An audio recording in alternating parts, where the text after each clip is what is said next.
E così. E così la pasta riposava andare a mangiare, mia nonna riposava andare a seggia e io facevo avanti a rere per la stanza cercandomi qualcosa che fare. Vieni qua, nonnozza, va. Vieni qua. Assettati con me. Assettati con me che ti conto un conto. La sedia di fronte alla finestra. Dalla finestra della stanza del forno si intravedeva l'Etna. A vera nonnozza a montagna. Seconda, cantimpo, o posto da montagna, ciranchiano, manchiano ranne, conciome. Un fiume che si chiamava Pietro.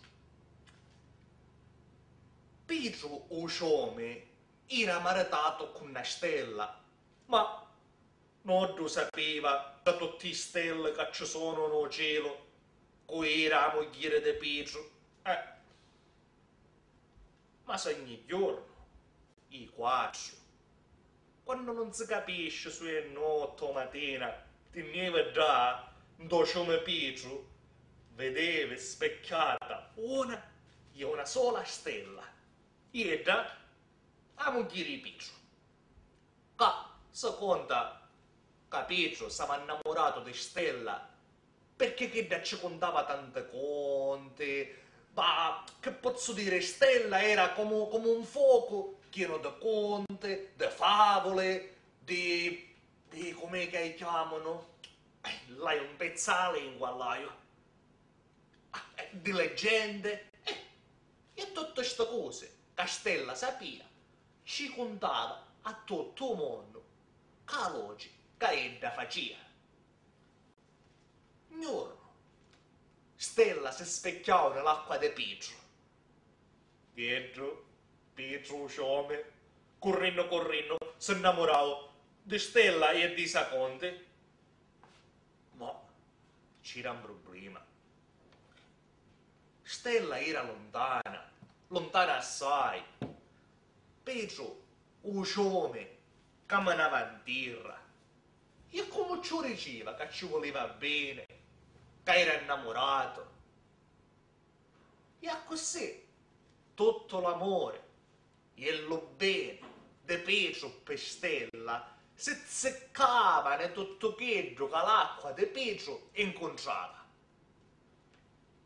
E fa così che un giorno tutti gli alberi che vivevano si dessetavano dall'acqua di Pietro. Ok, erano assai st'alberi, con tutta l'acqua piena d'amore e di bene, trasformarono tutte le foglie che avevano in lingue, ma lingue di cristiani, allo vuoto da pare. E così, o bene e l'amore di Pietro per Stella, dell'acqua passava la terra, il radice, l'albero, i fogli, che ormai avevano diventato lingue, e finalmente arrivavano di Stella.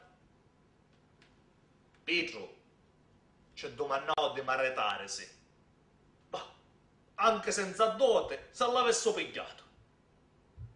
Però ci disse a Stella che ella non ce la va a contare più a tutto il mondo i conti.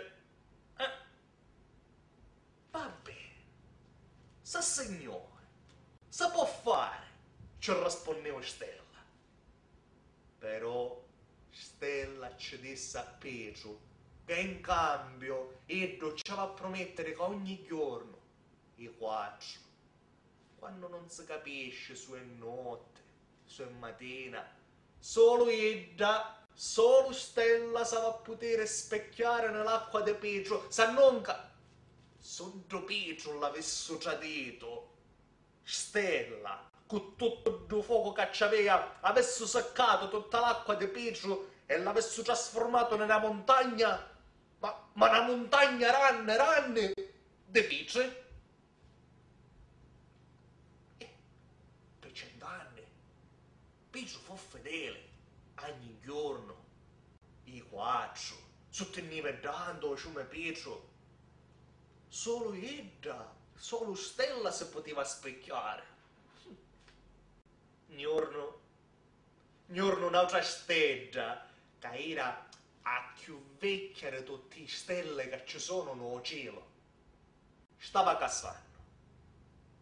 Seconda che le stelle più vecchie sono e più belle diventano. Non come a noi oggi, che più invecchiamo e più scarsoledde ne facciamo. Ma, che come vuole Dio, niente ci fa. Quando cascano, le stelle cascano perché sono troppo belle. E con dolore che fanno quando cascano, i desideri di cristiani, perché sono oscuri, si addormentano e diventano verità. E era più vecchia di tutte pare, e era la prima volta che si trovava a passare da una Sicilia. Erano i quattro. E giù, o ciome non sa fare occhio. Pensa conno, fece specchiare d'altra stella, ma fonza conno. Ah, poi cascava. Stella, a moglie di Pietro, si incazzava. Ma si incazzava forte. Dottore, con il fuoco che c'aveva, seccò tutta l'acqua di Pietro e fece monzeddo ranne di Pietro. Ma che che faceva dannare a Pietro? Non era che non c'aveva più l'acqua. Che si dannava perché non poteva sentire più le conte di stella. E tutte le pietre che c'aveva dentro erano tutti i conti che Stella ci aveva fatto quando Pietro ancora era giovane. E così, Pietro i conti l'aveva dentro e intanto ne poteva sentire, cosa da impazzire. Certe volte si sbagliava che ci pigliavano i 5 minuti che tutte le pietre diventavano come un fuoco e certe volte saltavano ma carenta l'aria e saltavano. Per quietare a Pietro, per calmarlo, che ci voleva o qualcuno che si metteva carecchio in terra, così, a sentire tutti i conti che Pietro ci aveva rientra, o se non ci voleva qualcuno che ci contava un conto.